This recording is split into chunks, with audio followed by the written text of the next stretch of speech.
Assalamualaikum warahmatullahi wabarakatuh. Perkenalkan, nama saya Nuryanti, mahasiswa Magister Teknologi Pendidikan Universitas Tanjung Pura. Pada kesempatan kali ini saya akan melakukan lanjutan tentang uji validitas analisa faktor EVA, exploratory factor analysis. Ada 3 bagian yang akan saya jelaskan di sini, yaitu menjelaskan tentang KMO, kemudian menjelaskan eigenvalue di Skripot, kemudian menjelaskan rotated component matrix, faktor loading, dan interpretasi faktor. Oke, sebelumnya saya akan menjelaskan dulu tentang analisis faktor exploratory EVA. Adalah metode statistik yang digunakan untuk mengidentifikasi struktur faktor dalam sekumpulan variabel. EVA ini berguna untuk mengurangi dimensi data dan mengidentifikasi faktor-faktor yang mendasari variabel-variabel yang diamati. Yang pertama, saya akan menjelaskan tentang KMO. KMO atau disebut juga dengan Kaiser-Meyer-Olkin test ini ya. Uji ini digunakan untuk menentukan kelayakan analisis faktor yang akan dilakukan. Kemudian di sini ada skala uji KMO, itu berkisar antara 0 sampai 1. Nilai KMO kurang dari 0,5 itu pengambilan sampel tidak memadai dan perlu dilakukan perbaikan atau analisis faktor yang tidak layak dilakukan. Kemudian nilai KMO di atas 0,5 atau rentang 0,8 sampai 1 itu adalah pengambilan sampel yang memadai. Uji KMO berfungsi untuk menunjukkan apakah metode sampling yang digunakan memenuhi syarat atau tidak. Hasilnya akan menentukan apakah data dapat dianalisis lebih lanjut menggunakan analisis faktor atau tidak. Kemudian yang kedua ada Bartlett Test of Sphericity. Uji ini digunakan untuk menguji apakah matriks korelasi variabel dalam kumpulan data menyimpang secara signifikan dari matriks identitas. Kemudian matriks identitas itu adalah matriks yang semua nilai di sepanjang diagonalnya adalah 1 dan semua nilai lainnya adalah 0. Uji statistik yang signifikan pada uji Bartlett test ini kita akan melihat menggunakan signifikansinya, yaitu nilainya kurang dari 0,05. Kemudian jika nilainya 0,05 maka matriks korelasi ini tidak sama dengan matriks identitas. Oke, kita masuk ke dalam SPSS, kita akan melakukan uji KMO ya, atau uji validasi EVA. Yang pertama kita klik analyze, kemudian kita klik dimension reduction, kemudian faktor. Nah, pada faktor ini kita akan mencentang semua pertanyaan ya. Di sini ada 17 pertanyaan, yaitu kita klik nomor 1 sampai kuning. Kemudian kita lanjut sampai 17 dengan tekan Ctrl Shift, tombol Shift, kemudian klik poin 17. Nah, sudah terblok semuanya, kita masukkan dalam variables. Kemudian di sini kita klik deskriptif, kita centang initial solutionnya, kemudian KMO and Bartlett test of sphericity-nya, kemudian continue. Kemudian pada extraction di sini kita ganti menjadi maksimum likelihood ya. Kemudian Skripotnya kita centang. Kemudian kita pilih yang based on eigenvalue. Di sini kita 1 karena kita baru akan mencari ya berapa sih nilai eigenvalue-nya. Klik continue. Oke, kemudian pada rotation di sini kita klik varimax, kemudian kita continue.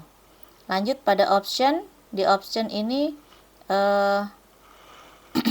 kita sorted by size, kemudian surprise small condition itu kita pilih menjadi 3 ya, 0,3. Jadi nanti yang muncul itu di atas 0,3. 3. Oke, kita klik continue. Oke. Nah, di sini sudah muncul ya. Ini ada KMO dan batch rate testnya. Ini sudah saya copy. Saya copy di Word. Oke, saya copy di Word. Nah, ini hasilnya. Dari tabel KMO and batch rate test, di sini terlihat bahwa pada baris KMO-nya di sini nilainya 0,880. Tadi sudah saya jelaskan bahwa nilai KMO itu yang baik itu adalah di atas 0,5. Sedangkan yang kita hasilkan di tabel ini adalah nilainya 0,880 yang menunjukkan bahwa data memiliki adequacy sampel yang baik. Ini menurut Kaiser 1974. Hal ini menunjukkan bahwa proses analisis faktor yang dilakukan sudah tepat dan dapat dilanjutkan. Selain nilai KMO dari sini ya, KMO MSA, dari tabel tersebut juga diperoleh nilai signifikansi pada Bartlett Test of Sphericity. Di sini nilainya 0,00. Karena nilai signifikansinya kurang dari 0,05, maka dapat dikatakan bahwa terjadi korelasi yang signifikan dalam data literasi digital di antara variabel yang dianalisis dan sampel variabel yang sudah memadai untuk dianalisis lebih lanjut. Oke, sekarang kita akan lanjut yang kedua, yaitu menjelaskan eigenvalue di Skripot. Apa itu eigenvalue atau nilai eigen? Dalam konteks analisis faktor exploratory EVA adalah ukuran seberapa banyak varian yang dijelaskan oleh setiap faktor. Kita lihat di SPSS yang kita dapatkan tadi. Nah, di sini sudah ada tabel total variance explained. Kita copy dan kita masukkan ke dalam Word. Nah, ini sudah tercopy di sini. Apa maksud dari ini ya? Eigenvalue ini memiliki jumlah varian yang dijelaskan oleh faktor tertentu, dan faktor dengan eigenvalue yang lebih besar menjelaskan lebih banyak varian. Kita lihat di sini untuk faktor 1 dan 2, faktor 1, 2 dan 3 di sini lengkap ya sampai pada rotation sum of square root leading-nya. Di sini kita lihat untuk faktor 1 nilainya itu 6. Nilai totalnya itu adalah 6,777. Yang kedua, faktor yang kedua 1,814 dan yang ketiga itu 1,228. Ini yang terbaca ini karena nilainya di atas 1. Sedangkan yang di bawahnya itu kurang dari 1, sehingga di sini tidak muncul ya. Jadi dari ke-17 pertanyaan ini hanya ada 3 faktor yang akan kita analisis karena nilainya lebih dari 1. Kemudian dari tabel ini, nilai eigenvalue untuk faktor pertama itu bernilai 6,77. Ini ya. 6,77. Yang menunjukkan bahwa faktor pertama menjelaskan sebagian besar varians. Ini menurut Kaiser 1960.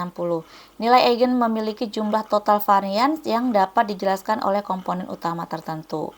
Dimulai dari komponen pertama, setiap komponen berikutnya diperoleh dari pengurangan sebagian komponen sebelumnya. Oleh karena itu, komponen pertama menjelaskan varians terbanyak dan komponen terakhir menjelaskan varians paling sedikit. Interpretasi hasil dari tabel ini adalah dari 17 variabel yang dianalisis ternyata hasil ekstraksi komputer menjadi 3 faktor. Ini menurut SPSS ya, data SPSS. Nilai eigenvalue-nya lebih besar dari 1 menjadi faktor. Faktor 1 mampu menjelaskan sekitar 36,67. 36,671 nih ya, persen. Kemudian faktor yang kedua mampu menjelaskan 5,379% dan faktor ketiga hanya mampu menjelaskan 7,264%. Ini ya, seharusnya 39,866. 39,866. Untuk faktor 1. Faktor 2 itu 10,671. 10,671. Sedangkan faktor ketiga itu 7,226. 7,226. 6. Ini ya. Jadi faktor keseluruhan dari ketiga faktor ini adalah nih, ini totalnya 49,674 variasi. Oke, selanjutnya kita akan lihat pada screenshot-nya. Kita lihat di SPSS-nya. Nah, ini adalah screenshot-nya. Screenshot-nya ini kita lihat, kita copy di Word. Nah, di sini sudah saya buat interpretasinya. Nah, screenshot adalah grafik yang menampilkan eigenvalue setiap faktor pada sumbu Y dan nomor faktor pada sumbu X. Ini sumbu Y-nya, eigenvalue-nya. Sumbu X-nya itu adalah faktor number-nya. Grafik ini memantau dalam menentukan berapa banyak faktor yang harus diekstrak. Nah, kita lihat di sini tadi yang paling besar itu adalah 6,77. Ini letaknya di sini. Kemudian faktor yang kedua itu 1,88 dan faktor yang ketiga itu adalah 1,2 sekian. Nah, ini dia. Ini dia screenshot-nya. Kemudian yang di bawahnya ini nilainya kurang dari 1. Eigenvalue-nya kurang dari 1. Jadi interpretasi dari gambar ini adalah komponen pertama akan selalu memiliki total varians tertinggi dan komponen terakhir akan selalu memiliki varians terkecil. Penurunan terbesar terdapat pada komponen 2, yaitu pada komponen 2 ini dapat dilihat sambungan siku. Ini adalah titik penanda di mana mungkin tidak terlalu bermanfaat untuk melanjutkan ekstraksi komponen lebih lanjut. Kemudian, dalam gambar screenshot yang diberikan, kita dapat melihat bahwa eigenvalue menurun secara signifikan setelah faktor kedua. Ini menunjukkan bahwa kita harus mempertimbangkan untuk mengekstrak dua faktor. Faktor pertama memiliki eigenvalue-nya yang sangat tinggi, yaitu 6,77, yang menunjukkan bahwa faktor ini menjelaskan sebagian besar varian. Kemudian faktor yang kedua, eigenvalue-nya yaitu lebih rendah, 1,814, tetapi masih signifikan. Faktor ketiga memiliki eigenvalue-nya juga rendah, 1,228, tetapi masih signifikan. Jadi setelah faktor ketiga, eigenvalue-nya menurun secara signifikan dan menjadi relatif stabil, yang menunjukkan bahwa faktor-faktor setelahnya menjelaskan varian yang lebih sedikit. Oke, kemudian kita akan lanjut pada grafik rotated component matrix, faktor loading dan interpretasi faktor. Apa itu rotated component matrix? Yaitu matriks yang memperjelas dan menegaskan variabel-variabel yang masuk ke dalam tiap-tiap faktor. Dan apa itu faktor loading? Adalah koefisien korelasi antara variabel asli dan faktor yang diekstrak. Faktor loading menunjukkan seberapa kuat hubungan antara variabel dan faktor. Semakin tinggi nilai faktor loadingnya, semakin kuat hubungan antara variabel dan faktor tersebut. Ini menurut Phil 2009. Kemudian ini adalah interpretasi dari faktor loading. Faktor loading tinggi itu nilainya lebih dari 0,7.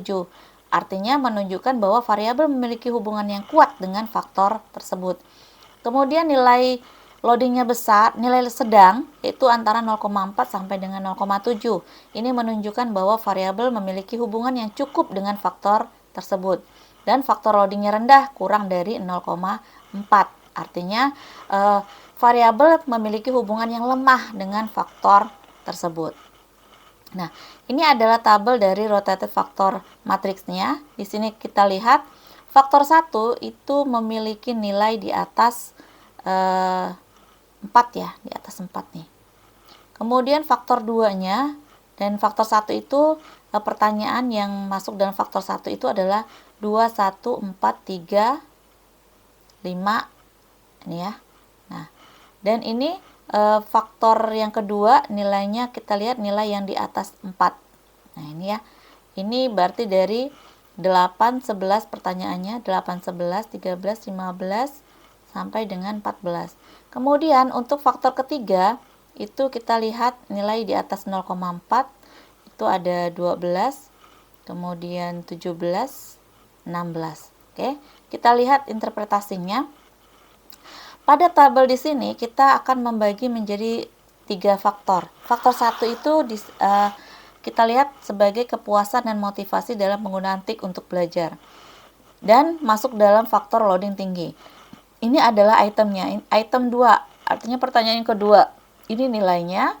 Kemudian faktor item ke-1 pertanyaan pertama. keempat, ketiga, kelima, dan ketujuh sesuai dengan nilai yang ada di tabel ini. Kemudian untuk faktor kedua itu kita sebut keterampilan teknis dalam penggunaan TIK, karena di sini rata-rata lebih kepada penggunaan TIK-nya ya. Ini masuk dalam variabel faktor loading tinggi, yaitu pada pertanyaan 8, 11, 13, 15, 10, dan 9. Kemudian pada faktor ketiga yaitu kolaborasi dan bantuan dalam penggunaan TIK. Variabelnya masih masuk dalam kategori faktor loading tinggi dengan pertanyaan nomor 17 dan 16.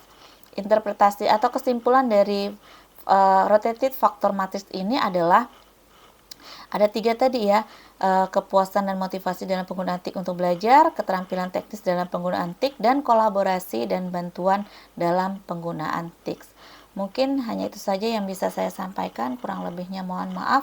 Wassalamualaikum warahmatullahi wabarakatuh.